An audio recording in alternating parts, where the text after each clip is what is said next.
What are natural rights? Well, what are rights in the first place? Most generally, rights are moral concepts that establish the conditions within which we interact. When we say, you can't do that, we might mean that it's literally impossible to do it, but we might also mean simply that to do it would be wrong. When we invoke rights, we're insisting on a certain kind of interaction not because another kind isn't possible, but because another kind would be wrong. That's why we can speak of violating someone's rights. You can't make a round square means it can't be done. You can't kill Fred means it would be wrong to do it. But do we have natural rights? By nature, we have spleens. If you cut me open, you'd find my spleen. But you wouldn't find any of my rights. So let's see if we can figure out what natural rights might be. If you watch any TV at all, you probably know that you have the right to remain silent and to have an attorney present during questioning. But not if you live in North Korea. The famous right to remain silent is a legal right. It's a feature of the legal system we happen to have. People in other countries may or may not have the right to an attorney.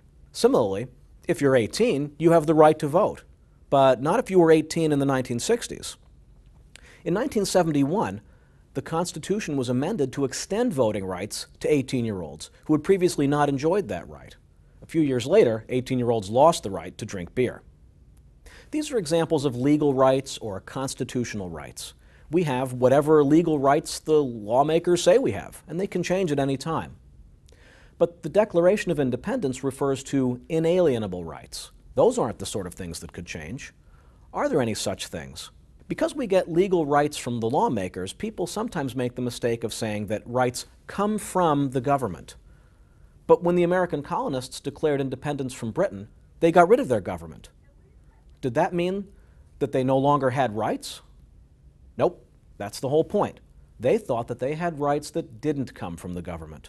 Although constitutional rights are products of constitutions, the rebellious colonists thought that the right to live and be free was a right that we had by nature, and the point of even having a government at all was to protect those rights. Protecting rights we already have. This is the essence of classical liberalism and the revolutions it inspired. In the old days, people claimed that kings ruled by divine authority, so the king's rule was natural. Rights were permissions from the king, an artificial construct. To the classical liberal way of thinking, the right to live and be free is natural, and governments are artificial, institutions created to help protect or enforce those rights. So it turns the old model completely around, literally a revolution. But why should we think there's a natural right to live and be free? One way to think about it is this. Is it your natural condition to exist only as a means of sustenance to another organism? Or do you have an independent existence? We're all Homo sapiens.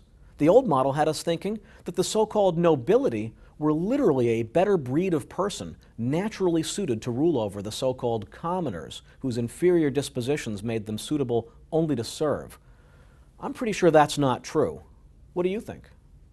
So, if the right to live and be free is natural, then governments are doing well when they protect your rights and doing wrong when they violate your rights. As much as possible, then, the legal system should create rights that are compatible with and don't contradict your natural rights.